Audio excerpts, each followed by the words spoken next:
Hello friends, स्वागत है आपका हमारे यूट्यूब चैनल 248 नॉट आउट में। मैं हूं आपका दोस्त सुमित।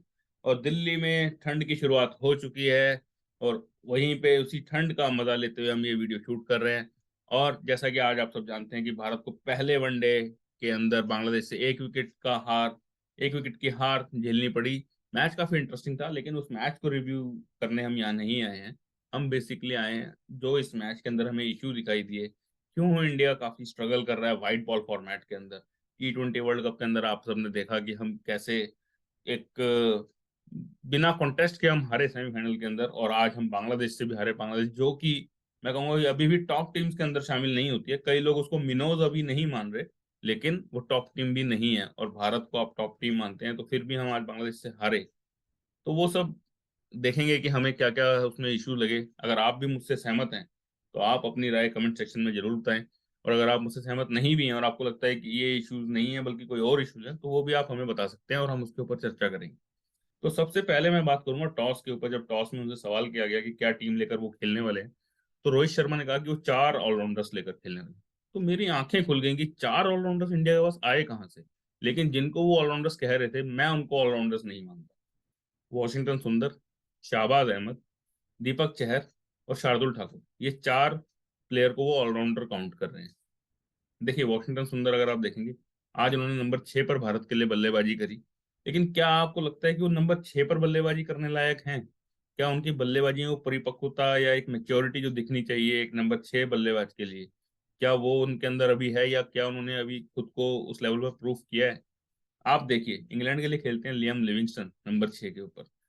ऑस्ट्रेलिया के लिए खेलते हैं या तो मार्कस स्टोइनिस या ग्लेन मैक्सवेल। साउथ अफ्रीका के लिए खेलते हैं डेविड मिलर। न्यूजीलैंड के लिए खेलते हैं जेम्स नीशम। तो ये टॉप 4 जो टीम्स हैं, इनके प्लेयर्स आप देख लीजिए और हमारे वॉशिंगटन सुंदर देख लीजिए, क्या ये कहीं भी मैच करते हैं इनके साथ? क्या वॉशिंगटन सुंदर इनके लेवल के प्लेयर हैं? ठीक है, वो न्यूजीलैंड में सक्सेसफुल हुए नंबर 7 पर बल्लेबाजी करते हुए या नंबर 8 के ऊपर बल्लेबाजी करते हुए, लेकिन नंबर 6 उनके लिए काफी हाई पोजीशन है मेरे ख्याल से।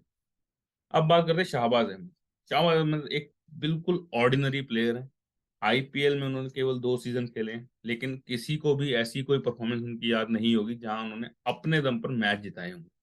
और आप सीधा इंडियन टीम में आ गए, क्योंकि वही चल रहा है कि आप थोड़ी सी बॉलिंग कर लो, थोड़ी बैटिंग कर लो, आप ऑलराउंडर का दर्जा हासिल करते हैं और भारतीय टीम में आप अपनी जगह बना लेते हैं।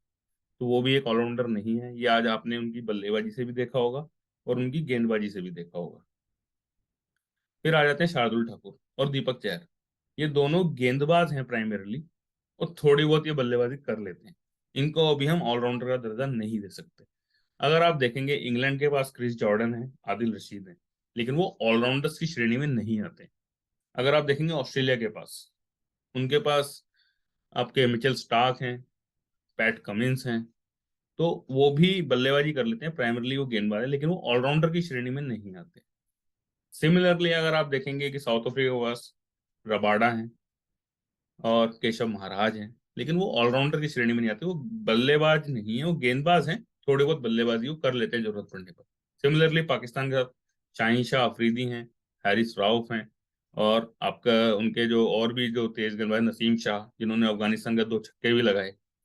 पर वो अभी भी गेंदबाज ही हैं, वो बल्लेबाजी कर लेते हैं। लेकिन हमारी हालत इतनी कमजोर है इस मामले के अंदर कि जो हमारे गेंदबाज हैं वो थोड़ी भी बल्लेबाजी नहीं कर पाते। तो इसीलिए कोई भी गेंदबाज जब आता है और वो थोड़ी भी बल्लेबाजी कर लेता है, तो उसको हम ऑलराउंडर का दर्जा दे देते हैं। तो ये बिल्कुल गलत है। अब बात करते हैं उनके इंटरव्यू। जब मैच में, जब टॉस के टाइम पे, जब उन्होंने बोला कुलदीप सेन को डेब्यू कराया। कुलदीप सेन को डेब्यू कराने का क्या मतलब बनता है?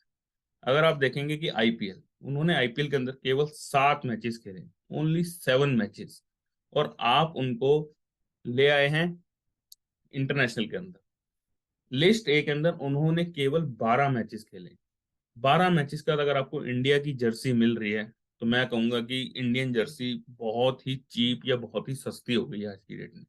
ऐसा नहीं होना चाहिए।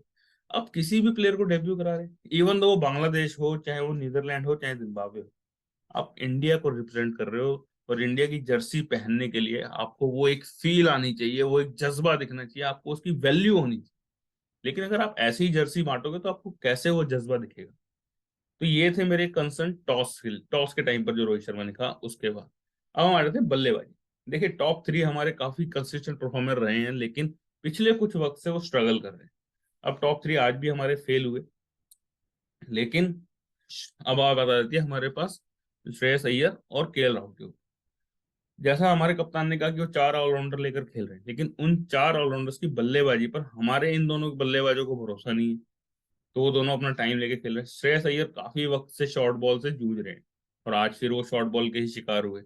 तो श्रेयस अय्यर की क्या प्रैक्टिस में हम कमी कर रहे हैं, या क्या वो खुद ही प्रैक्टिस कर रहे हैं? क्या कोई बैटिंग कोच जो विक्रम राठौर जो इतने करोड़ों रुपए वहां ले रहे हैं, क्या उनका कोई फर्ज नहीं बनता उनकी इस वीकनेस के ऊपर काम करने का? आज केएल राहुल काफी अच्छा खेले, उन्होंने, उनकी वजह से टीम एक सम्मानजनक स्कोर पर पहुंची। लेकिन बाकी हमारे ऑलराउंडर्स का काम आप देखिए। वॉशिंगटन सुंदर फेल, शाहबाज अहमद तो 0 पर गए, दीपक चहर 0 पर गए, शार्दुल ठाकुर ने भी 1 या 2 रन बनाए। तो क्या ये ऑलराउंडर थे हमारे? 4 ऑलराउंडर टोटल मिला के 20 रन भी आपको नहीं दे रहे, तो काहे के ऑलराउंडर? तो बल्लेबाजी में हमारा इशू था ही, इसीलिए आज हम 186 रन पर सिमट भी गए। अब बात हम करते हैं गेंदबाजी और फील्डिंग। फील्डिंग, जैसा मैंने कहा था वर्ल्ड कप के दौरान भी, कि ये हमारी पैथेटिक फील्डिंग साइड है, दुनिया की सबसे खराब फील्डिंग साइड्स में से एक फील्डिंग साइड होगी हमारी इंडिया। आज भी अगर कोई एक स्काई कैच, यानी जो हायर जो कैच होता है हवा के अंदर, जो ऊंची कैच उछलती है, हम उसमें अभी भी हमारे 80% फील्डर्स कॉन्फिडेंट नहीं है कि वो कैच पकड़ पाएंगे। मैं आपको अपना बताता हूँ, जब भी कोई हाई कैच उठती है इस करंट टीम में, मेरे को लगता है कि सिर्फ या तो रोहित शर्मा हो बॉल के नीचे, या विराट कोहली हो, या शिखर धवन हो। ये तीन ही कॉन्फिडेंट लगते हैं मुझे कैच पकड़ने के, इसके अलावा मुझे कोई भी इस टीम में नहीं लगता। आज आपने देखा केएल राहुल ने एक सिंपल सा, मतलब एक कीपर के लिए मैं कहूंगा कि वो एक आसान कैच था, पहुंच गए थे, ग्लव्स आपके हाथ में थे और आपने वो कैच टपका दिया। अगर वो कैच पकड़ लेते मैच ही जीत जाती इंडिया। लास्ट विकेट थी वो, केएल राहुल ने कैच छोड़ा। केएल राहुल ने 2 22 के चौके छोड़े, जो मुझे लगता है कि एक स्पेशलिस्ट कीपर होता तो वो पकड़ सकता था। वॉशिंगटन सुंदर, वॉशिंगटन सुंदर ने 2 चौके छोड़े आज, बहुत ही खराब फील्डिंग। मुझे लगता है कि बाकी टीम जब भी यंग प्लेयर्स को लेकर आती है, तो उनका ये मानना होता है कि यंग प्लेयर्स तो बेहतरीन फील्डर होंगे ही होंगे। और हमारा क्या हो रहा है कि यंग फील्डर्स जो आ रहे हैं वो उतने ही लुल्ल फील्डर हैं एकदम, उनसे साला आप कैच की एक्सपेक्टेशन ही नहीं कर सकते। वॉशिंगटन सुंदर, जब केएल राहुल से कैच छूटा तो अगली बॉल पर थर्ड मैन की तरफ एक कैच उछला, वॉशिंगटन सुंदर वहां फील्डिंग कर रहे थे, वो कैच के लिए गए ही नहीं। और उसके बाद रोहित शर्मा के मुंह से जो निकला है बेन स्टोक्स, वो आप सबने मैच देखा होगा तो आपने जरूर नोटिस किया होगा। रोहित शर्मा जनरली कूल रहते हैं, लेकिन उनके मुंह से भी बेन स्टोक्स निकल गया। तो आप समझ सकते हैं कितना गुस्सा उनको आया होगा। और बाकी अगर आप हमारी फील्डिंग देखेंगे, तो हमारे फील्डर्स तो हैं ही सब माशाल्लाह। कुलदीप सेन डेब्यू कर रहे हैं, बहुत ही लो स्कोरिंग गेम है, 187 का टारगेट हमने दिया है, और वो अपने पहले ही 3 ओवर में 20 से ज्यादा रन खा बैठे।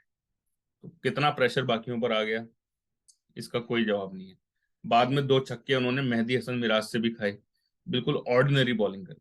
ठीक है, मैं समझ सकता हूँ पहला मैच है, प्रेशर उनके ऊपर होगा, लेकिन आप एक 8वें नंबर या एक 11वें नंबर के प्लेयर को जब बॉलिंग करते हैं, तो आपके पास एक अलग से कॉन्फिडेंस होना चाहिए कि आप इनकी विकेट या इनको रन देने से रोक सकते हैं। लेकिन अगर आप इनसे भी नहीं रन रोक पा रहे, तो आप उस टाइम को सोचिए जब आपको England, Australia, south Africa, New Zealand के साथ खेलना होगा, और उनके जब आपके टॉप ऑर्डर के बैट्समैन के आपको बॉलिंग करनी होगी, बहुत डिफिकल्टी होगी। आपको अपना टेम्परामेंट को सही करना होगा कुलदीप से।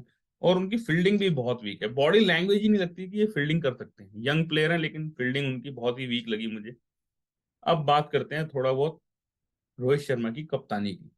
देखिए, वॉशिंगटन सुंदर ने अपने 4th ओवर में विकेट लिया था शाकिब अल हसन का। फिर उनसे एक ओवर और कराया गया जब मुशफिकुर रहीम और महमूदुल्लाह बैटिंग कर रहे थे। तो 5 ओवर के स्पेल में उन्होंने 17 रन दिए और 2 विकेटें ली। लेकिन अब दोनों राइट हैंडर थे, फिर उनको ओवर क्यों नहीं दिया गया? पूरे मैच में ही उसके बाद उनको ओवर नहीं दिया गया। सबसे किफायती विकेट टेकर गेंदबाज थे वो उस टाइम तक, लेकिन उनको नहीं दिया गया। क्या ये लॉजिक पर आप अभी भी काम कर रहे हैं कि अगर राइट हैंडर होंगे तो हम ऑफ स्पिनर को बॉलिंग नहीं देंगे? आपने शाहबाज अहमद को बॉलिंग दी, बहुत ही ऑर्डिनरी बॉलिंग वो कर रहे थे, क्या हासिल हुआ आपको? सिर्फ जस्ट इसलिए कि वो एक लेफ्ट आर्म स्पिनर है तो राइट हैंडर को परेशान करेंगे? अरे भाई, आप करके तो देखते वॉशिंगटन सुंदर से बॉलिंग। उन्होंने भी तो लिटन दास का विकेट लिया था, सबसे डेंजरस बैट्समैन है बांग्लादेश का। जब वो उसका विकेट ले सकते हैं, तो वो उनका भी विकेट ले सकते हैं जो बाद में खेल रहे हैं। आप ट्राई तो करते हैं, आप इतना घबराए हुए क्यों रहते हैं? आपने दिमाग में सोच लिया है कि राइट हैंडर को ऑफ स्पिनर बॉलिंग नहीं कर सकता तो करेगा ही नहीं। ऐसा नहीं है रोहित जी, आपको थोड़ा सा अपने ऊपर और अपने गेंदबाजों के ऊपर विश्वास करना होगा। दूसरा मैं करता हूँ शाहबाज अहमद की बात। कितनी ऑर्डिनरी बॉलिंग, ना कोई प्लान था ना कुछ। वो बहुत ही ऑर्डिनरी बॉलिंग उन्होंने करी। उसके बाद अगर आप देखेंगे दीपक चहर, पहला स्पेल उनका माशाल्लाह था, लेकिन उनकी वीकनेस ही काफी टाइम से चली आ रही है कि वो नई बॉल से तो बेहतरीन गेंदबाजी करते हैं, लेकिन जैसे ही डेथ ओवर्स में उनसे बॉलिंग कराई जाती है तो वो बहुत ज्यादा स्ट्रगल करते हैं। आपने देखा भी होगा जब वो चेन्नई सुपर किंग्स में धोनी के अंडर में खेलते हैं तो धोनी यूजुअली उनसे 4 ओवर ऑन द ट्रॉट फिकवा लेते हैं, जिससे कि बाद में उनको बॉलिंग ना करनी पड़े। लेकिन आज उन्होंने शुरू के 6 ओवर में तो 9 रन दिए, लेकिन अगले 2 ओवर में उन्होंने करीब करीब 25 से ज्यादा रन दिए, 25-26 रन शायद उन्होंने दिए। तो ये बहुत ही महंगे साबित हुए। तो ये हमें सोचना होगा कि हम इतने सारे जो हम चेंजेस टीम के अंदर करते हैं, क्या वो हमें फ्रूट्स भी दे रहे हैं। आज रोहित शर्मा ने कहा कि वर्ल्ड कप बहुत दूर है, लेकिन जब 2021 में हम वर्ल्ड कप फर्स्ट राउंड में हार गए थे, बाहर आए थे, और रोहित शर्मा को कप्तानी दी गई थी, तो उन्होंने कहा था कि हम अभी से ही वर्ल्ड कप की तैयारी कर रहे हैं। तब 1 साल था उस T20 वर्ल्ड कप के अंदर, और जो अभी हम सेमीफाइनल तक पहुंचे। लेकिन इस 50 ओवर के वर्ल्ड कप के लिए बोल रहे हैं कि वो अभी बहुत दूर है। भाई कहाँ दूर है, आपको हार्डली अब 17 से 18 मैच खेलने होंगे। एशिया कप का अभी आपको पता नहीं कि आप खेलेंगे कि नहीं खेलेंगे, और बीच में आप आईपीएल खेलेंगे। आईपीएल में भी आप काफी बिजी हो जाएंगे। आप बोलते हैं कि इंडियन प्लेयर्स के लिए क्रिकेट बहुत ज्यादा हो रहा है, उन्हें रेस्ट देना पड़ता है, लेकिन वो रेस्ट हमें इंडियन टीम से ही क्यों देना पड़ रहा है? अगर आपको लग रहा है क्रिकेट ज्यादा हो रहा है तो आप आईपीएल से रेस्ट लीजिए। आपको जो है ये प्लेयर, ये जो आपको जो सर माथे हमने चढ़ाया है वो इंडियन क्रिकेट की वजह से चढ़ाया हुआ है, आपको आईपीएल के लिए नहीं चढ़ाया। अगर आपको लगता है क्रिकेट ज्यादा है तो आप आईपीएल से रेस्ट लीजिए। आप आईपीएल में ऑल्टरनेट मैचेस खेलिए, मत ट्रेवल कीजिए टीम के साथ हर जगह। आप अपने होम मैचेस खेलिए अगर आपको लगता है, क्योंकि वर्ल्ड कप, आप आईपीएल की 4-5 ट्रॉफी जीत चुके हैं, लेकिन आपको वो सम्मान नहीं मिला होगा जो आपको एक वर्ल्ड कप की ट्रॉफी जीतने पर मिलेगा। तो आप उस वर्ल्ड कप को सीरियसली लीजिए रोहित। और मैं द्रविड़ से भी ये दरख्वास्त करता हूँ, आप बहुत ही बड़े प्लेयर हैं, जेंटलमैन ऑफ द गेम हैं आप, बहुत बड़े लेजेंड हैं हमारी क्रिकेट के, लेकिन आप कुछ स्ट्रिक्ट डिसीजन लीजिए और वर्ल्ड कप को प्रायोरिटी दीजिए। वर्ल्ड कप अगर आप लेकर आएंगे तो हम सब, ना सिर्फ आप बल्कि पूरा भारतवर्ष काफी खुश होगा। और यही मैं आपसे दुआ करता हूँ, यही मेरी आपसे रिक्वेस्ट है कि आप please please please world cup को फोकस करिए, और एक अपनी प्रेफर्ड 11 और प्रेफर्ड 15 और प्रेफर्ड 17 प्लेयर्स को सेलेक्ट करके उसमें से आप मैचेस के लिए उसमें से आप टीम को सेलेक्ट कीजिए, और किसी भी प्लेयर को आप वनडे से रेस्ट मत लेने दीजिए।